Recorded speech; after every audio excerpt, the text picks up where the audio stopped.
I'm Elara, I'm 38.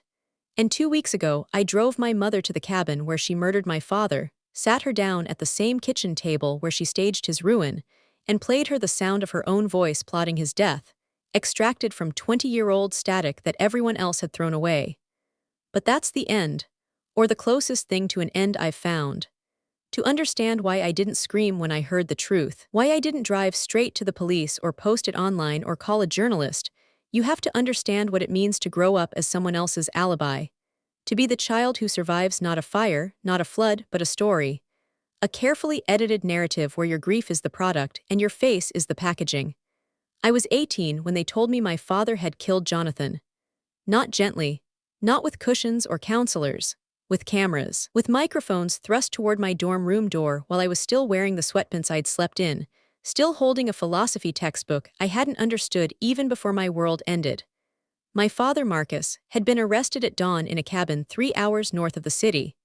Jonathan, his best friend since the Navy, my godfather, the man who taught me to tie my shoes and later to drive, was dead on the floor.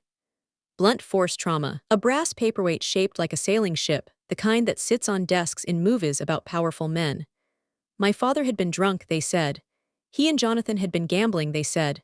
Debts, pride, alcohol, the oldest equation in the masculine world. My father confessed. Not in words but in silence. He never denied it. He never appealed. He sat in his cell and answered my letters with single sentences. Asterisk, I'm sorry, Elara. Take care of your mother. Don't visit. I don't want you to see this. Asterisk, my mother Vivian became a phenomenon before the funeral ended. She stood outside the courthouse in a charcoal coat that looked like armor, her hair pulled back so tight it seemed to stretch her grief across her cheekbones, and spoke to reporters about the silence that kills. About the warning signs nobody sees, about the daughters left behind in the wreckage of male rage. She was eloquent. She was devastating. She was. I understand now, rehearsing. Within a month she had an agent. Within 3, a memoir. Asterisk, the winter cabin, surviving the monster in our midst. Asterisk, it became a staple in women's studies courses, in book clubs, in the kind of conversations where white wine is consumed and trauma is currency. I appeared in Chapter 7. My daughter, Elara, who loved her father and must now learn that love does not exempt evil. I was not consulted on the quote. I was not consulted on the photograph, taken at Jonathan's memorial service, where I am 16 and smiling because Jonathan had just whispered a dirty joke about the priest's shoes, and I didn't yet know that smiling at funerals would later be used as evidence of my dissociative resilience. For 15 years, I was her opening act. I stood in lecture halls at universities I couldn't afford, wearing clothes Vivian selected, and told rooms full of strangers about the night the police knocked on my door. I spoke about the fracture of trust, about the long road of believing your own memories when the world tells you they were wrong. I said these words because Vivian wrote them, because she stood in the wings mouthing them if I faltered, because the first time I tried to improvise, at a community college in Ohio where I said, I don't actually remember my father being angry. Ever, she gripped my wrist in the green room with nails that drew blood and said, You don't get to rewrite the script, Elara. There are women in that audience who need this story. What she meant was, there are women in that audience who will buy the book. I studied audio engineering because it was the opposite of her. Vivian was performance theater, the human voice modulated for maximum sympathy. I wanted the machine, the waveform, the truth that exists in frequencies too low for emotion to distort. I learned to clean tape hiss from 1970s concert recordings, to isolate a cough in a symphony, to find the breath between words in a wiretap that prosecutors had deemed useless. I became a forensic audio restorer, the person law firms and documentary producers call when they need to know whether a scream happened before or after a gunshot, whether a confession was coerced, whether a loved one's last voicemail contains words beneath the static. I married David when I was 26. He was a quiet man, a civil engineer who measured stress loads on bridges and found peace in the certainty of mathematics. We had Sophie when I was 26, and for 12 years, I lived a life that felt borrowed from someone else's story. A house with a porch, a daughter who played cello badly and passionately, a husband who kissed my forehead every morning as if checking my temperature. I did not talk about my father. I did not talk about my mother, though she called weekly, and I answered with the same mechanical warmth I used for telemarketers. I had buried Marcus in a mental drawer labeled *tragedy, I did not choose *, and I had locked it. Then David died. A brain aneurysm at 41, sitting in his truck at a red light. Gone before the radio finished the song. Sophie found me in the kitchen that evening, standing over a pot of boiling pasta that had turned to mush, and she held my hand and said, "Mom, you can cry now." I didn't. I had forgotten how. Vivian, of course, arrived within hours. She held a press conference at the funeral, not officially, but she stood near the cemetery gates in a black veil, speaking to a reporter who had covered *the winter cabin years before. And she said, "My daughter knows loss, it's in her bones." I watched from behind an oak tree and felt something I hadn't felt in decades, the urge to burn something down, but I didn't. I went back to work. I took Sophie's hand at night when she had nightmares about losing me too. I restored audio for other people's tragedies, and I told myself that my own was finished. Closed. A case file with no appeal. Then came the call from Peter Halloway. He was a podcast producer, one of those men who speak in vocal fry and wear watches without numbers. He was developing a series on wrongful convictions and the daughters who survived them, and he had obtained the original case files from my father's trial through a Freedom of Information request. The cassettes, he said, had been deteriorating in a storage facility. Humidity damage. Mold on the reels. But he had heard I could work miracles with damaged media, and he wondered, would I consider restoring the interrogation tapes? For context, for history, for the story, I said no immediately. Then I hung up and stared at my phone for 10 minutes. Then I called him back and said yes. I told myself it was professional curiosity. That the challenge of rescuing audio from 20-year-old magnetic tape appealed to my ego. That I wanted to prove I could look at my father's voice without breaking. These were lies. I said yes because some part of me, the part that had swallowed Vivian's script for 15 years, had never stopped wanting to know what Marcus had actually said in that room. Whether he had confessed in words, or whether the confession was silence imposed upon him. Whether my mother had been in the building, as she claimed, weeping in the lobby, or whether she had been somewhere else, doing something else, being someone else. The tapes arrived in a cardboard box that smelled like basement and regret. 14 cassettes, police interviews, witness statements, the 911 call, and one reel labeled in faded Sharpie, *M, Web Interrogation Room B02 14-04 30 HRS. My father's voice, trapped in ferric oxide, waiting for me to set it free. I worked in my studio at night, after Sophie slept. I wore headphones that cost more than my first car, and I listened to the hiss of time. The first pass was standard. Noise reduction, equalization, leveling. I heard my father's voice, deeper than I remembered, cracked with exhaustion, and the detectives asking the same questions in circular patterns. Why did you do it, Marcus? We know you were drinking. We know about the gambling. Just tell us what happened in the cabin. My father's answers were fragments. I don't remember. I was asleep. Jonathan was my friend. I would never. But there was a section, roughly 40 minutes in, where the detectives left the room. The tape continued recording. Standard procedure to capture anything the suspect said to himself. But what the microphone captured was not my father's voice. It was the room next door.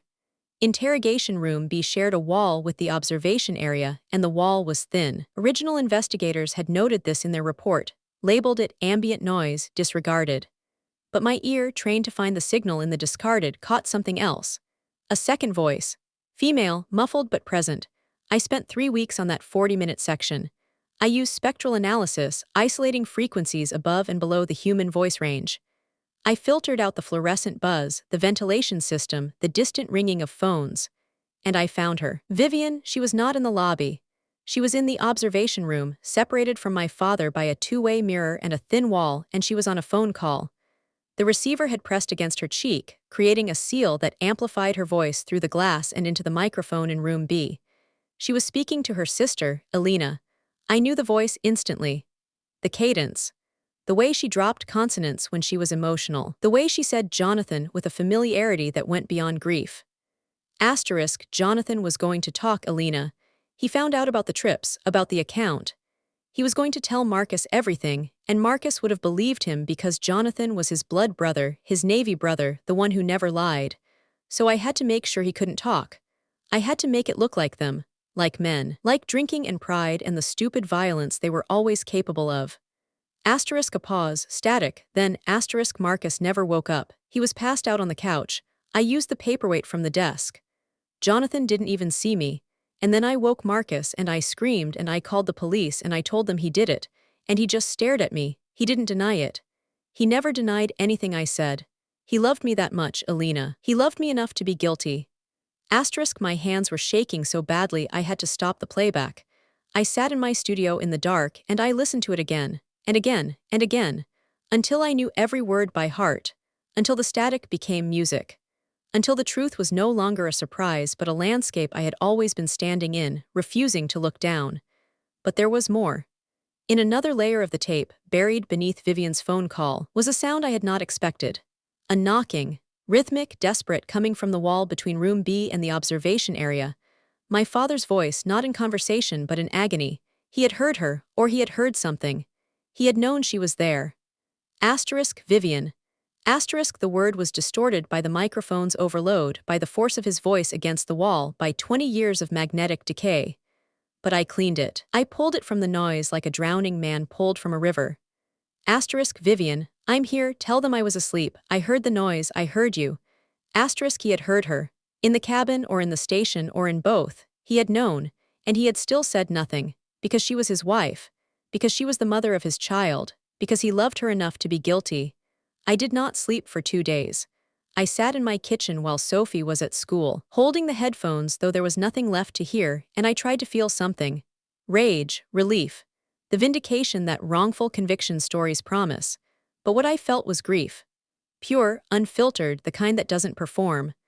My father had died in prison 8 years into his sentence, of a heart attack that the warden said was probably stress-related. He had died believing that silence was protection, that his daughter was safe because she hated him, that his wife was free because he was caged. I could have gone to the police. I could have called Peter Halloway, given him the exclusive, let the podcast machine grind my mother into content. I could have posted the audio online and watched the comments section do its work. But I had spent 15 years being content, being Vivian's product. And I understood, with a clarity that felt like cold water on a burn, that justice for my father would not come from a microphone. It would come from proximity, from intimacy, from making Vivian hear what she had spent 2 decades pretending didn't exist. I called her on a Tuesday. She answered on the second ring, her voice already modulated for performance, already wondering which tragedy I was calling about. Mom, I said. The word felt foreign in my mouth, like a coin from a country that no longer existed.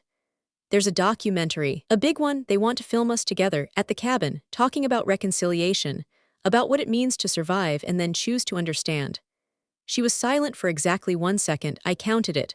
Then the warmth flooded back, the practiced vibrato of a woman who had spent her life turning pain into platform. Oh, Elara, that's beautiful, that's exactly what I've been hoping for, a closing, a healing. Yes, I said. A closing. I rented the cabin for a weekend in late October, the same cabin. I found it through a rental site, listed as a rustic retreat with historic character, which meant the roof leaked and the plumbing groaned and the walls were thin enough to hear mice in the walls. I didn't tell Sophie where I was going. I told her I had work, a restoration job in the country, and that Aunt Alina would check on her. Alina, who had been on the other end of that phone call 20 years ago. Alina, known and said nothing. I would deal with Alina later, or never. Some silences are their own sentences.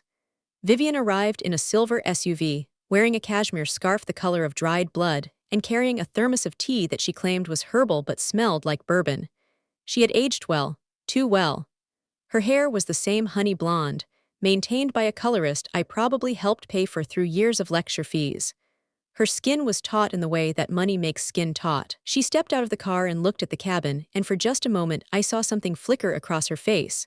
Not nostalgia, assessment. She was checking the angles, the light, the backdrop. Elara, she said, spreading her arms. My brave girl, look at us, back where it all began. I didn't move to hug her. I stood on the porch, holding the door open, and I said, come in. The crew wants to do a sound check before they arrive. There was no crew. The cabin was exactly as I remembered from the trial photographs, though time had made it smaller. The same kitchen table, now scarred with water rings and cigarette burns from decades of renters. The same stone fireplace where my father had supposedly sat, drinking and brooding, before he killed his best friend. The same window overlooking the lake, gray and choppy under an October sky that looked like a bruise. Vivian sat at the table. She unwrapped her scarf with the efficiency of an actress removing a costume between scenes. "So," she said, smiling, "where should we start? I was thinking I could talk about the first time I realized I had to leave him, for your safety, and then you could." I opened my laptop. It was already queued. The waveform glowed on the screen, a jagged mountain range of blue against black. I turned the speakers to face her. They were studio monitors, powerful enough to fill the room with orchestral music, or in this case, with the voice of a woman plotting murder. "Listen first," I said. I pressed play. The static came first. The universal sound of absence, of magnetic particles rearranging themselves into noise. Then Vivian's voice, young and sharp and utterly without remorse, filled the cabin. Asterisk Jonathan was going to talk. Asterisk she didn't move. Not at first. Her smile stayed fixed, a rictus of social training, while her eyes searched the room for an exit strategy. Then, as her own voice described the paperweight, the couch, the waking of my father, the smile began to crack. Not with guilt, with calculation. Even now, even here, she was trying to find the spin. When the track ended, I didn't speak. I simply clicked to the second file.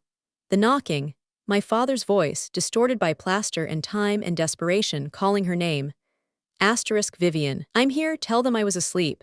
Asterisk the sound of him hitting the wall was like a heartbeat. Thump, thump, thump, then silence.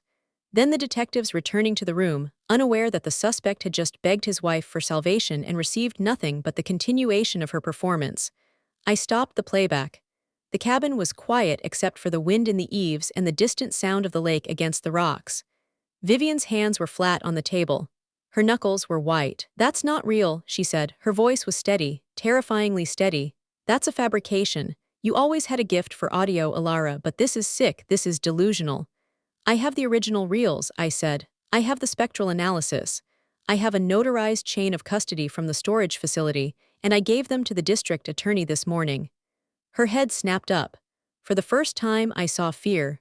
Real fear, not the performative kind she used on stage when discussing the moment I knew I had to save my daughter.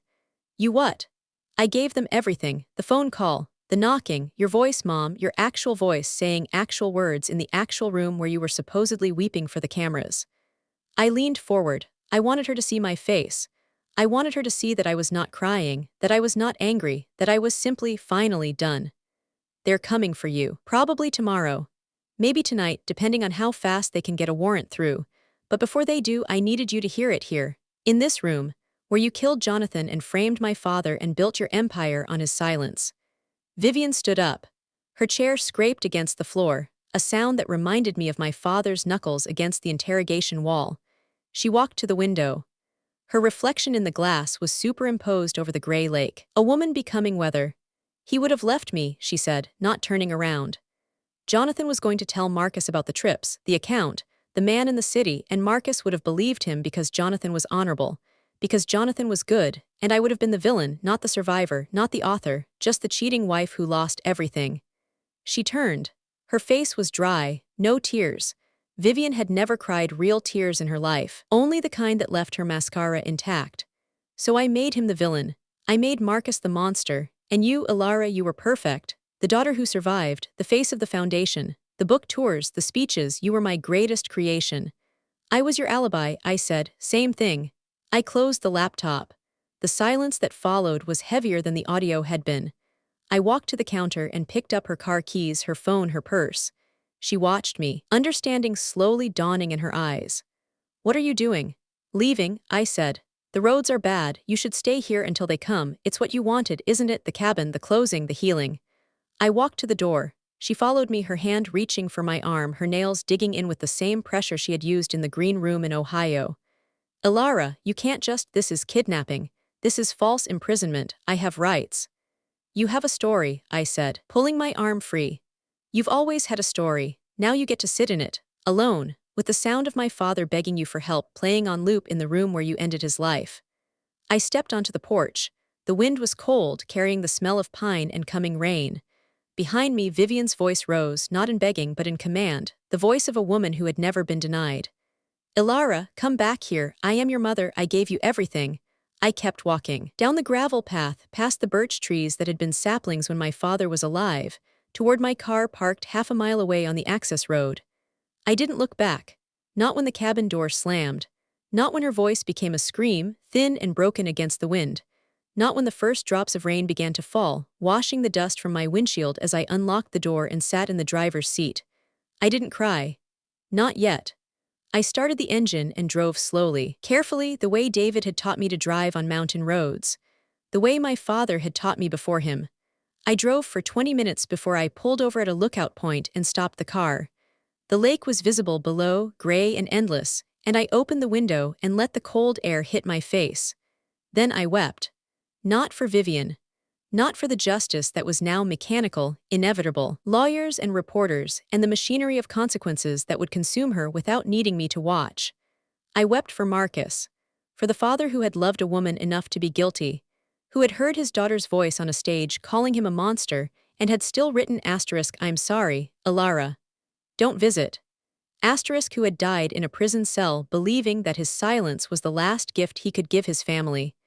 I wept because I had believed her, because I had stood in lecture halls and told strangers that my father's violence had shaped me, when the only thing that had shaped me was my mother's lies. Because I had let Sophie grow up without knowing that her grandfather was not a cautionary tale but a casualty. Because I had spent 20 years being an engineer of sound, restoring other people's truths, while my own had been rotting in a storage facility. I drove to the cemetery at dusk. Marcus's grave was in the old section, near the veterans' wall, under an oak tree that had been there since before I was born. The headstone was simple. Marcus Webb, beloved father. 1960 to 2014. I had not chosen the inscription. Vivian had early in her campaign when she still needed to appear magnanimous. I had never brought flowers. I had never stood here and spoken to him, because I had not known what to say. I'm sorry was insufficient. I believe you was too late. But today, I had a bag of yellow tulips from the grocery store near the highway. Yellow because he had grown them in the garden behind our first house, before the cabin, before the foundation, before everything became content. I knelt on the wet grass and I placed them against the stone and I said the only words that mattered. I heard you. In the wall. In the tape. I heard you calling her and I heard her not answering. And I'm sorry, Dad. I'm sorry I didn't look sooner. I'm sorry I let her use my face to keep you silent. I'm sorry I was her alibi. The wind moved through the oak leaves. A sound like static, like the space between words on a damaged tape. I stayed there until my knees ached and the tulips had absorbed enough rain to stand upright on their own. Sophie found me. I don't know how long I had been there, but the sky was dark and her car, David's old Subaru which I had taught her to drive, was idling at the cemetery gate. She walked across the grass in boots too thin for October, carrying an umbrella she didn't open, and she sat beside me on the wet ground without asking why. "Mom," she said. "Yeah, baby." Aunt Alina called. She said Grandma is at the cabin with the police. She said you did something. "I did the truth," I said. Finally. Sophie was quiet for a long moment. Then she reached over and took my hand, the one that had pressed play on the laptop, the one that had held my father's last letters in a drawer for 20 years. Her fingers were cold. Mine were colder. "Grandpa Marcus," she said. It wasn't a question. She had seen his photograph in the house, the one I kept in the back of the closet, the one where he was young and smiling, and holding a yellow tulip between his teeth like a comedian. He wasn't the monster. "No," I said. He was the one who loved too much, and she was the one who counted on it. We sat together until the rain stopped. Then Sophie stood and pulled me up and we walked to her car, and she drove us home while I rested my head against the window and listened to the sound of the road. The hum of tires on wet asphalt. The rhythm of the wipers. The silence between us that was not empty but full, the way a restored audio file is full of the voices you finally learn to hear. That's my story. If someone ever made you the face of a lie, if someone ever sold your grief while burying your truth, if someone ever told you that loving them meant being silent while they wrote the script, hear me. You are not their alibi. You are not their product. You are not the epilogue to their crime. You are the engineer of your own justice. And the static only lasts until you decide to listen.